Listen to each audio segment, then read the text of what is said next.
In the game of Monopoly, players are presented with an opportunity to roll dice to drastically change their financial fate, either becoming the wealthiest man in the land or the poorest. In today's video, I will discuss the history of Monopoly, its dark secrets, and economic structures that affect us today. Let's get into it.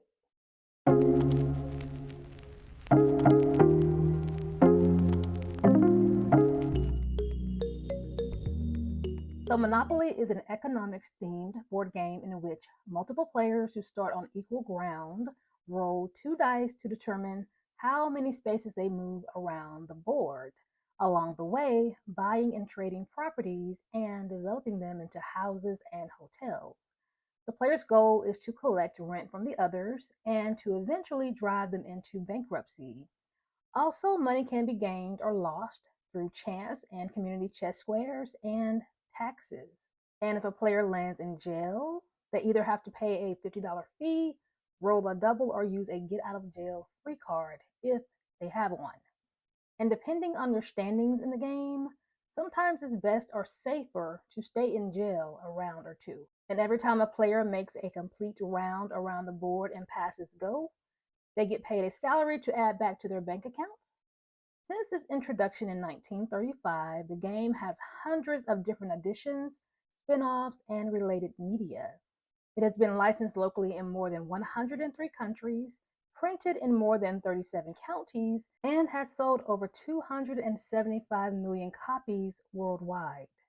Its popularity is still growing today, especially with the online version Monopoly Go, which allows players to play with people from different parts of the world. And to be honest, Monopoly was my favorite game growing up and the game that I won the most, which is why I wanted to do this video. And to this day, I still play the digital version, Monopoly Streets, where it gives you an animated visual as you play the game. So where did the Monopoly board game originate? Well, during the time of the Great Depression, a man named Charles Darrow worked as a domestic heater salesman in Germantown, a neighborhood in Philadelphia, but lost his sales job and became unemployed after the stock market crash of 1929. Darrow, faced with financial strain, worked several odd jobs to make ends meet, and then one night in 1932, he accompanied his wife to her childhood friend's home for dinner. After the meal, Mr. Todd introduced Charles to something he had never seen before, a game called the Landlord's Game, in which they played several times. Darrow then asked the Todds for a written set of the rules, and from there, Darrow constructed his own version of the game with the help of his wife and son, William. The Darrow family originally made their game sets on flexible, round pieces of oilcloth instead of cartons. Charles drew the designs with drafting pens, and his son and wife filled the spaces with colors and the chance and community chess cards. Some of the graphics under Charles' designs were drafted by a graphic designer, and they include the large red arrow Go, the black locomotives on the railroad spaces, the faucet on the waterworks cards, and the light bulb on the electric company, and the question marks on the chance spaces. Darrow secured the copyright for the game in 1933. Darrow went on to promote his game, marketing it under the name of Monopoly. And many people during that time was already referring to it as the Monopoly game, so it made sense for him to go ahead and just name the game Monopoly. In 1934, Darrow presented the game to executives of the Parker Brothers and was initially rejected. A year later, after selling 5,000 homemade copies, Parker Brothers bought the game. The game, as you know, turned out to be a hit, allegedly saving both Darrow and the Parker Brothers from financial ruin. And Darrow went on to become the first millionaire game designer. So great come-up story, right? Well, the only problem with that story is that it is not entirely the truth. There's a big part missing, and that part belongs to a bold and brilliant woman named Elizabeth McGee. The truth is that there had already been a game circulating about buying and trading property that many in the American Midwest and East Coast had already been playing and were familiar with. The game's true origin came from a woman named Elizabeth McGee, who had created a game in which she titled The Landlord's Game. This was a version that Darrow had played at the Todd's residence, which had been modified by the Quakers to make it easier to play. So by the time Darrow got his hands on it, it had already gained popularity. The game was very popular in the East Coast and Midwest, especially in Pennsylvania, so much so that it was used by college professors and their students. It was also very popular among a group of Quakers in Atlantic City, New Jersey.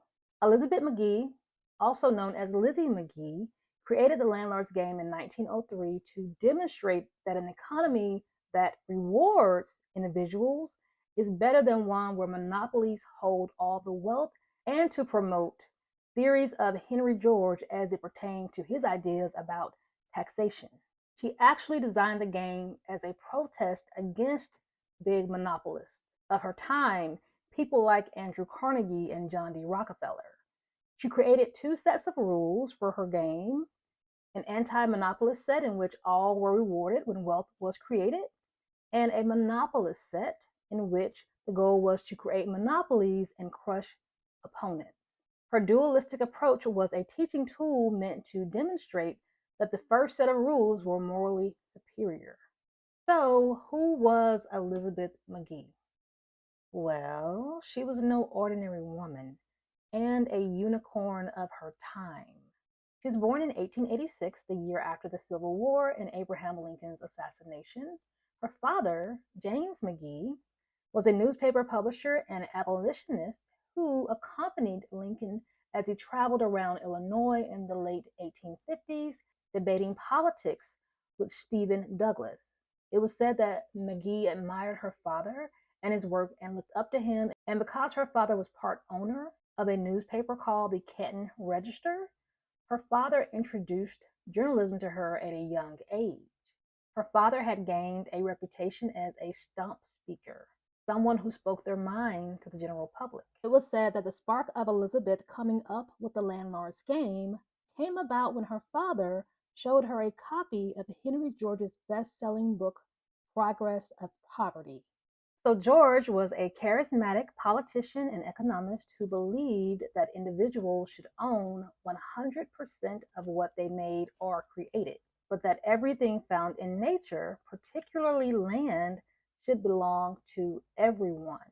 George was a believer in the single tax theory, meaning that land and only land should be taxed, shifting the responsibility of taxes to wealthy landlords. This was during the 1800s, where poverty was a big issue in urban areas, and a lot of people, especially the ones dealing with poverty, really resonated with George's idea. So this also attracted Elizabeth McGee, a woman who was anti-monopolies. And this became a sort of a movement that already fit her personality, so she was down for the cause. And also, Elizabeth McGee was considered an odd woman during this time, because she was an independent thinker who didn't fall in line with the traditional norms just because. Maggie was very independent and financially supported herself, and unlike other women during this time, she didn't marry until age 44. She was a multi-hyphenate with many talents and many skills. She was a news reporter, a feminist. She wrote poems and short stories. She was also a comedian and an actress, and she worked as a stenographer, someone who transcribes information in shorthand form.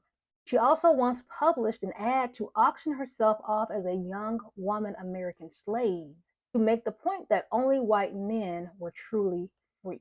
And she got a patent for an invention that made typewriting easier, a gadget that allowed paper to pass through typewriter rollers with more ease.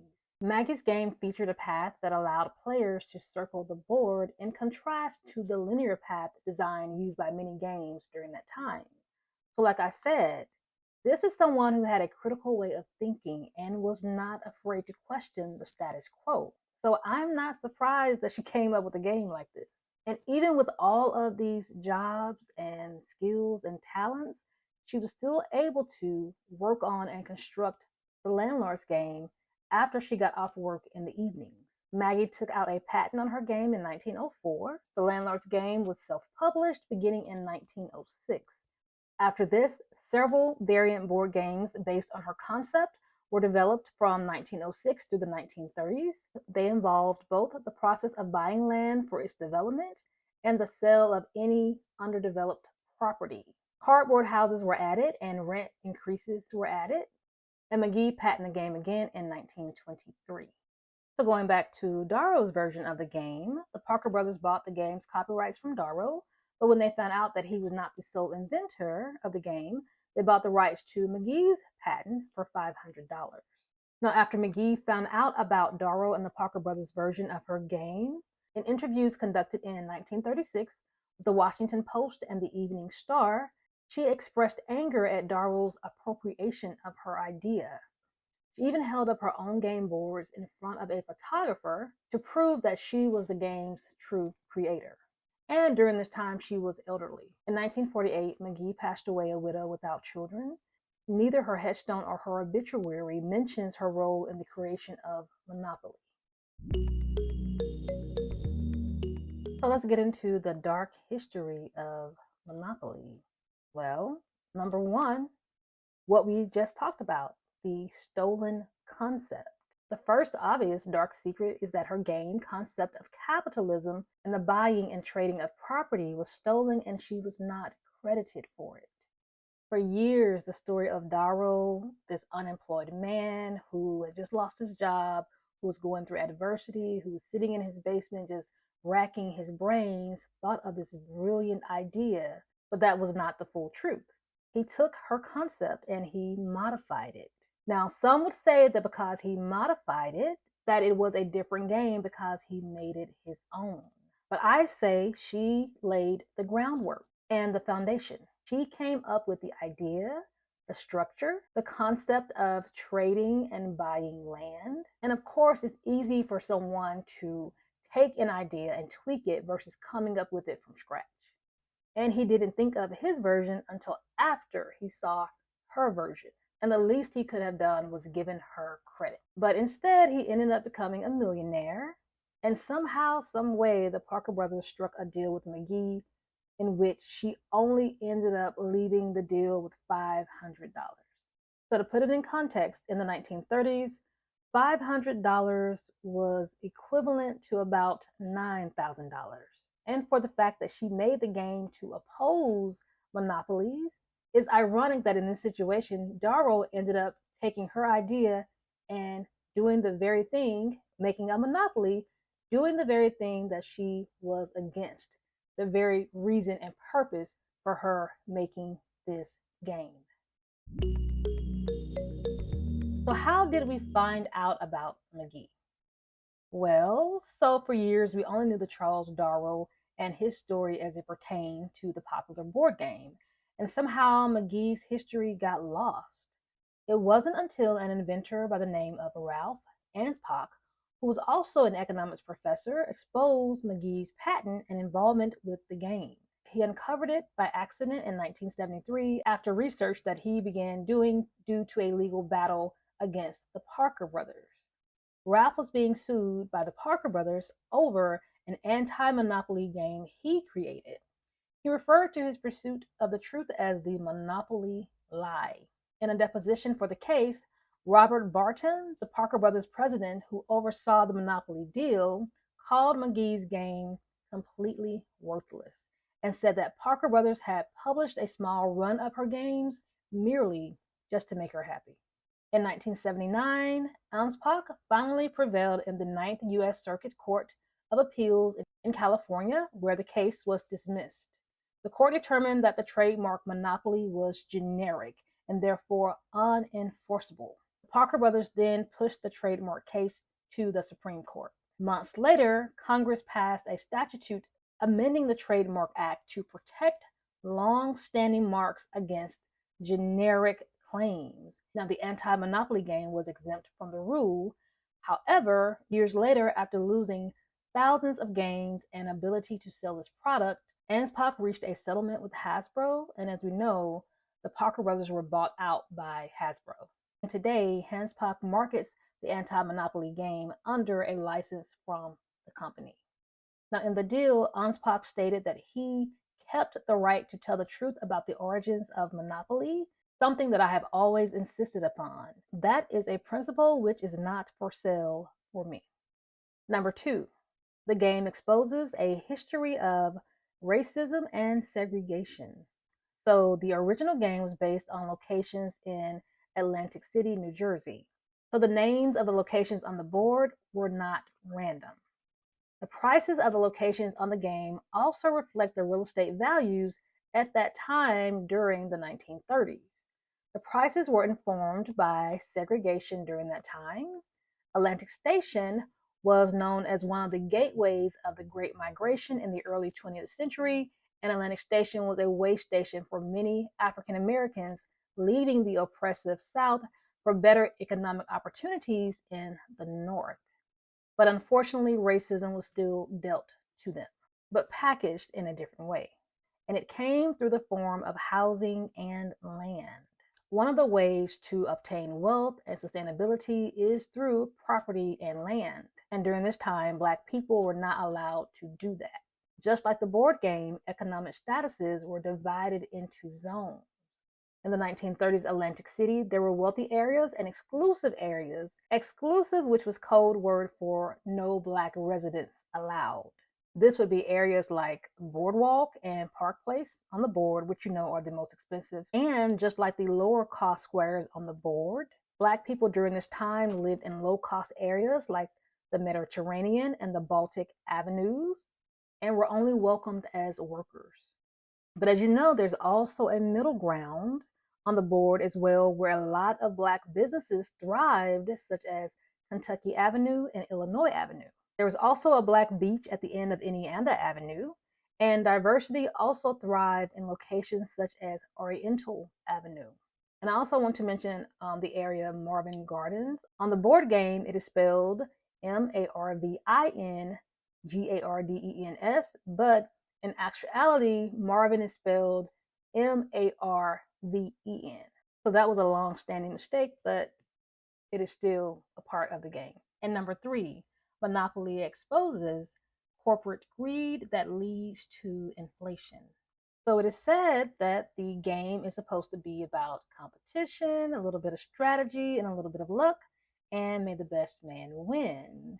Well, some will argue that the game is not about competition at all, and that is more so about wanting all the money and wealth to yourself. The game is about one person having all the power and driving the other opponents to bankruptcy. Some people have a problem with this because they say the game promotes capitalism in a way that one person has all the power and everyone has to work for and pay the rent to that one person or entity.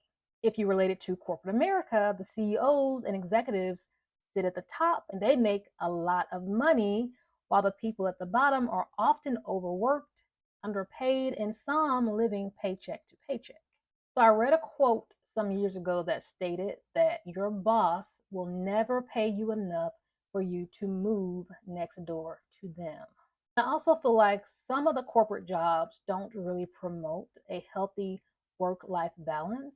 And oftentimes you're doing 2 and 3 positions, but you're just getting paid for one. It's like they designed it to get the most work out of you for the least amount of pay, high enough for you to pay your bills and to have a little bit left over, but not quite enough to accrue real, true savings and acquire wealth.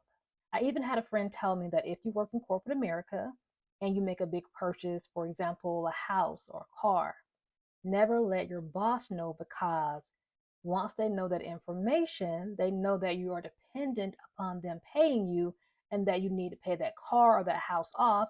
And sometimes they will abuse that knowledge. And another one of my friends, we talk about this all the time, it's almost as if the way corporate America is designed to keep you busy and exhausted because they don't want you to think. Because if you had the proper rest and time to actually think, you could probably think yourself into a better situation. And if you're not at a job that you're passionate about, that fulfills you, you begin to dread Mondays and find yourself dragging week by week, dragging yourself hour by hour, day by day. And sometimes you're just miserable, and it shouldn't be like that. Also, it is said that corporate greed leads to inflation because a lot of times when the big corporations acquire more production expenses, Those costs are passed down to the consumers in the form of higher prices. And this is also a big issue because it's only a few major companies that own everything, so they have all the power and all the control. So this brings me to my last point. With everything going on today with the job market and inflation, what type of economic structure do we want or do we feel is best? Would we rather have one set economic structure or a couple of them combined? So the majority of this video is about monopoly and capitalism. And capitalism is an economic and social system categorized by private ownership of the means of production and the pursuit of profit through competitive markets. In a capitalist system, individuals rather than the government control and manage businesses and resources. This framework encourages entrepreneurship, innovation, and investment, aiming to create wealth and economic growth. And for example, this would be companies like Apple, Facebook, Amazon. So now moving on to socialism. Socialism is a political and economic theory of social organization which advocates that the means of production, distribution, and exchange should be owned or regulated by the community as a whole. After the 1930s, the Great Depression, a number of socialist programs were released, initiated by Franklin D. Roosevelt under the New Deal. After the Great Depression, it was a very tough time. People did not have jobs. People needed help and aid in several different ways. So they released these socialist programs to help get people back on their feet. And so an example of these type of programs would be public health care, public schools, welfare. Socialism includes a tax system that places higher burden on the wealthy and funds social programs for the less fortunate. Some people have a problem with this because they feel if they are working hard or others are able to work hard, why do they have to take care of other people? Although we do know some people do abuse those programs, there are some people that actually do need those programs and do benefit from those programs and use them properly to help them get back on their feet. And then what about communism? Communism is a political theory derived from Karl Marx, advocating class war and leading to a society in which all property is publicly owned and each person works and is paid according to their abilities and needs. So a good example of communism is the movie Divergent. So in this movie, people were divided into what they call factions, in which you were divided by your ability and skill. So for example, they had a group called the Abnegation. These people were selfless, run by the government, presumably in the public interest. They had the Amity group. These were the peaceful people that were farmers and producers. They had the Candor. They represented the honest and judicious system. They had the erudite, the people that represented the intellectuals and philosophers, and the dauntless, the people that represented the brave and the enforcers. So you would be grouped and categorized according to what you could do well. But the problem with that is, what if you're good at something but you're not passionate about it? People want the freedom to do what they want to do. And what if you want to try new things without being controlled and told what to do, even if you are good or better at a particular skill? And what if you don't know what you're good at and you want to try several different things? And last but not least, this is a wild card that I wanted to throw in here. What about an AI-driven economic structure? A society led by machines, computers, and robots. For example, there are already some fast food restaurants where you can literally work with just machines and order your food. There are already self-driving cars that are being made to deliver your food as well. And there were also some talks about drones delivering food as well. So what would an AI-driven world look like? Would we be working alongside the robots? Will we be controlling them? And what if they malfunction? I know you all have seen iRobot. And what will happen to the job market if robots take over a lot of the jobs? So along with our discussion of monopoly, these are things to just think about going forward. So in conclusion, did you know about the history of monopoly as it pertained to Elizabeth McGee. And if you could build your perfect economic structure, what would that look like? Please leave all of your thoughts and comments in the comments section. Don't forget to like, share, and subscribe. Thank you all so much for watching, and I'll see you in the next one.